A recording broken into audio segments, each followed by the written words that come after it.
విషయాల కొరకు దేవుని కొరకు కానీ నిలబడితే, దేవుని కొరకు కానీ జీవిస్తే, దేవుని కొరకు మాత్రమే నువ్వు బ్రతికితే నీ జీవితము యేసయ్య చేతులు పెట్టిదాను. అప్పుడు నువ్వు ధన్యుడివి, ధన్యురాలివి. అనేకుల్ని నీ ద్వారా మార్చుకుంటాను. హల్లెలూయా, హల్లెలూయా. కాబట్టి వాక్యం వింటున్న ప్రతి ఒక్క బిడ్డ వినండి, ఆలోచించండి, గమనించండి. ఈ లోకంలో డబ్బు ఉన్న వారికంట, ధనం ఉన్న వారికంట, ఐశ్వర్యం ఉన్న వాళ్ళకంట, ఘనతలు ఉండే వాళ్ళకంట, కారులు ఉండే వాళ్ళకంట, బంగ్లాలో ఉండే వారికంట యేసయ్యను నమ్ముకున్న వారు మాత్రమే ధన్యులు. చెప్పండి. యేసయ్యను నమ్ముకున్న వారు మాత్రమే ధన్యులు. ఎవరు ధన్యులు? ఎవరు ధన్యులు కాదు.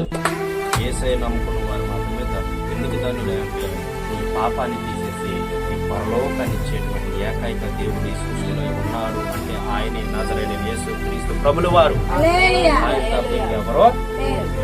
కాబట్టి అటువంటి పరలోకం నీకు ఎవరిస్తారు?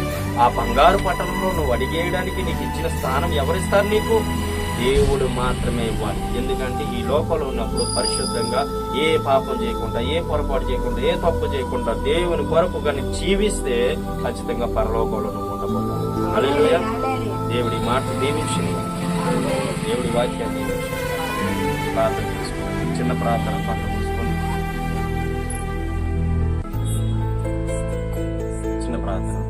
మహాగణుడ, మహోన్నతుడ, సర్వాధికారి నీకు వందనాలు. ఇంతవరకు మీరు మాట్లాడిన ప్రతి మాటను బట్టి కృతజ్ఞతాస్తుతులు చెల్లించుకుంటాం తండ్రి. ఈ వాక్యాన్ని వారి హృదయాలు విశ్వసించి విని విడిచిపెట్టిన వాళ్ళు కాదు, కానీ వారి హృదయంలో పడి ఫలించడానికి సహాయం చేయండి. మంచి జీవితాలు అనుగ్రహించండి.